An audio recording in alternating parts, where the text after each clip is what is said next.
வணக்கம் நண்பர்களே! இந்தியாவில் இருந்து ஈரான் நாட்டிற்கு வரும் சுற்றுலா பயணிகளுக்கு இனி விசா தேவையில்லை என்று அந்த நாட்டு அரசு அறிவித்துள்ளது. ஆனால் அதற்காக சில நிபந்தனைகளையும் அறிவித்துள்ளது. அது என்னென்ன நிபந்தனைகள் என்று இந்த வீடியோவில் பார்க்கலாம் வாங்க. உலகின் பல்வேறு நாடுகளுக்கு இந்தியாவில் இருந்து செல்லும் சுற்றுலா பயணிகளின் எண்ணிக்கை அதிகரித்து வரும் சூழ்நிலையில் இனிமேல் இந்தியர்கள் ஈரான் நாட்டிற்கு செல்லும் போது விசா தேவையில்லை என அந்த நாட்டு அரசு அறிவித்துள்ளது. பிப்ரவரி 4ஆம் தேதி முதல் இந்த அறிவிப்பு அமலுக்கு வந்துள்ளது. இருப்பினும் விசா இல்லாமல் பயணிக்க 4 முக்கிய நிபந்தனைகளை ஈரான் அறிவித்துள்ளது.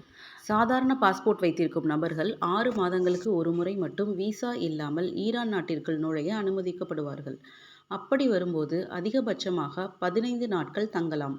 எந்த காரணத்தை கொண்டும் இந்த 15 நாட்கள் என்பது நீட்டிக்கப்பட முடியாதாம்.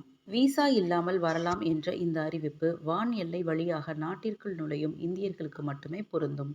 சுற்றுலாவுக்காக ஈரான் வருவோருக்கு மட்டுமே இந்த விசா இன்றி பயணம் என்ற முறை பொருந்தும்.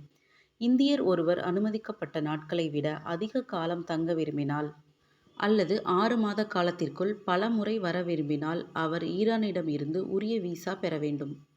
ஏற்கனவே இலங்கை மற்றும் தாய்லாந்து நாடுகளுக்கு செல்ல இந்தியர்களுக்கு விசா தேவையில்லை என்று அந்தந்த நாடுகள் சமீபத்தில் அறிவித்துள்ளன. தற்போது ஈரான் அரசும் விசா இல்லாமல் இந்தியர்களை வாருங்கள் என அறிவித்துள்ளது. இந்த தகவல் உங்களுக்கு மிகவும் பயனுள்ளதாக இருக்குன்னு நீங்கள் நினச்சிங்கன்னா உங்கள் ஃப்ரெண்ட்ஸ் அண்ட் ஃபேமிலிக்கும் ஷேர் பண்ணுங்கள்.